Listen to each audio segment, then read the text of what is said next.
Hello ladies and gentlemen, and welcome back to the channel. And today I'm going to go my review of WCW's Bash at the Beach 1994.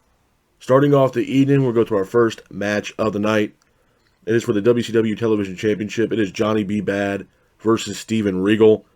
Number one, I thought this was a good match to open up Bash at the Beach 1994. Back and forth matchup between Johnny B. Bad and Regal, with Johnny B. Bad keeping the pace of the match. Regal lands multiple European uppercuts on Johnny. Johnny then hits a head scissors on Steven Regal in the middle of the ring. Johnny then lands a devastating left hook on Regal, and then Regal ultimately hits a roll-up on Johnny, pins him for the 3, and your winner of the match is Steven Regal. Hats off to Steven Regal for getting the win in that matchup. Moving on from that, we go into our next match of the night. It is the Guardian Angel versus Vader. I thought this was a good matchup as well. Back and forth matchup between Guardian Angel and Vader, with Vader keeping the pace of the match. Vader then unloads devastating strikes on the Guardian.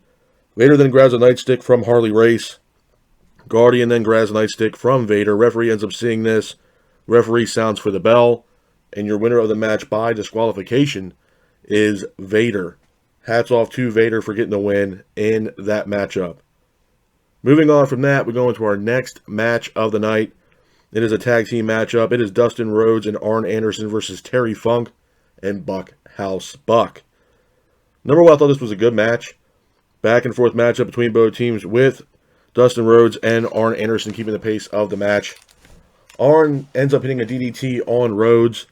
Arn then throws Funk over Rhodes for the cover, pins for the 3. And your winners of the match are Terry Funk and Bunkhouse Buck. Hats off to Terry Funk and Bunkhouse Buck for getting the win in that matchup. Moving on from that, we go into our next match of the night. It is for the WCW United States Heavyweight Championship. It is Ricky the Dragon Steamboat versus Stunning Steve Austin. I thought this was a good matchup as well. Back and forth matchup between Steamboat and Austin, with Steamboat keeping the pace of the match. Steamboat ends up hitting a tombstone piledriver on Austin, but Austin ends up hitting a roll-up on Steamboat using the ropes. Referee doesn't see it. Pins for the 3. And your winner of the match is Stunning Steve Austin. Hats off to Stunning Steve Austin for getting the win in that matchup. Moving on from that, we go into our next match of the night. It's another tag team matchup for the WCW Tag Team Championships. It is Paul Orndorff and Paul Roma versus Kevin Sullivan and Cactus Jack. I thought this was an okay matchup. Back and forth matchup between both teams, with Orndorff and Roma keeping the pace of the match. Cactus Jack then hits a double arm DDT, but Orndorff then goes for the cover with the help of Paul Roma. Pins for the 3. And your winners of the match and new WCW Tag Team Champions are Paul Orndorff and Paul Roma. Hats off to Paul Orndorff and Paul Roma for getting the win in that matchup. Moving on from that, we go into our next match of the night. It is the main event of Bash at the Beach 1994. It is Ric Flair versus Hulk Hogan for the WCW World Heavyweight Championship. Number one, I thought this was a great match. Back and forth matchup between Flair and Hogan, with Hogan unloading right hands on Flair. Flair then lands chops on Hogan. Flair then hits a knee drop on Hogan in the middle of the ring. Flair and Hogan then both exchange in the middle of the ring, with Hogan hitting a big boot on Flair for a near fall. Sherry then pulls out the referee. Sherry then hits a splash off the top rope. Flair then applies a figure 4 leg lock on Hogan, but Hogan breaks the hold.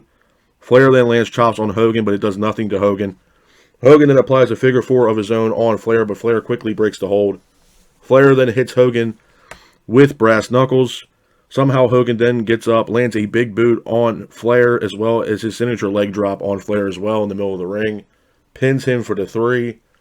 And your winner of the match, and at that time new WCW World Heavyweight Champion, is Hulk Hogan. Couple of things I'm going to say about Bash at the Beach 94 before I get out of here, man. Number one, this was a decent event. It really was. This was not a bad event. Obviously, the main draw was the main event. It was Hogan versus Flair for the WCW World Heavyweight Championship. And I believe this was actually Hogan's pay-per-view debut for WCW at Bash at the Beach 94. The crowd completely erupted when he came out to the ring with Mr. T and stuff like that and Jimmy Hart. It was a great main event. 100% the main event was awesome. A couple matches on here that, I was a big fan of as well. Johnny B. Bad versus Steven Regal. And I mentioned this multiple times in the past. Steven Regal is severely underrated. And I'll even put Johnny B. Bad in that same category. Now, obviously, I think Regal can out-wrestle Johnny B. Bad any day of the week.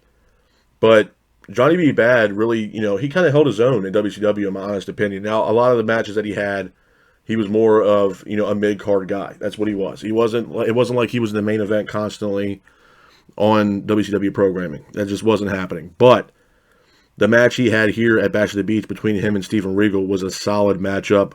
But unfortunately, Regal ended up hitting the roll-up and got the victory over Johnny B. Bad. But Johnny B. Bad in his WCW run was severely underrated. Now, obviously when he went over to WWE and he was, Wild Man Mark Marrow, not so much. But Johnny B. Bad in WCW, he had a solid run in WCW. I can honestly say that. The Guardian Angel versus Vader. I'm a big fan of Vader. The Guardian Angel, I didn't really like the gimmick. I really didn't. And to be honest with you, there are some fans out there that are big Boss Man fans. I never was personally, but I feel like there was really no place. They didn't know how to slot him into WCW as far as booking him, in my honest opinion. Like, they threw him in against Vader because the Boss Man was also a big guy. Not as big as Vader, but it wasn't like the Boss Man was a small guy. So, obviously him coming into WCW, they can't call him the Big Boss Man because that was his name over in WWE. I'm sure at the time Vince McMahon owned the likeness rights to the Boss Man name. So I wasn't a big fan of the Guardian Angel gimmick. To be honest with you, I thought Vader, the matches that they had between each other, between the Guardian Angel and Vader, I mean, Vader usually comes out, as the winner. So, like I said, I don't know where they would have slotted him in as far as the Guardian Angel with WCW, but it was just lackadaisical booking, man, in my honest opinion. But Vader ended up getting the win by disqualification. Dustin Rhodes and Arn Anderson teaming up against Terry Funk and Bunkhouse Buck. It was a solid match, and to be honest with you, seeing the heel turn from Arn Anderson hitting that DDT on Dustin Rhodes, and then Arn taking Terry Funk to cover Rhodes for the pinfall, that was probably one of the best moments of that pay-per-view, in my honest opinion. It was a solid pay-per-view, and like I said, seeing Arn Anderson kind of turn heel on Dustin Rhodes, absolutely fantastic. Ricky Steamboat versus Steve Austin for the United States Championship, solid match, with Austin getting the roll-up on Steamboat and pinning him for the 3. And obviously the main event, Flair versus Hogan for the WCW World Heavyweight Championship, solid match. Two of the best rivals in WCW at that time. And it was a solid match, man. Like I said, Bash at the Beach 94 was all about the main event. It was all about Ric Flair, Hogan making his WCW pay-per-view debut. Absolutely fantastic stuff. As far as a rating for WCW Bash at the Beach 94, I'm going to give it a solid 4.5 at best. Like I said, it was a decent card, but it could have been a lot better booked, in my honest opinion. And like I stated earlier, a lot of, Bash at the Beach 94 was all about Flair versus Hogan. So that's the main reason why I'm giving WCW Bash at the Beach 1994 a solid rating of a 4.5 at best. But this is my review of WCW Bash at the Beach 1994. I hope you guys are out there staying safe. Be careful, and remember, stay classic. Peace.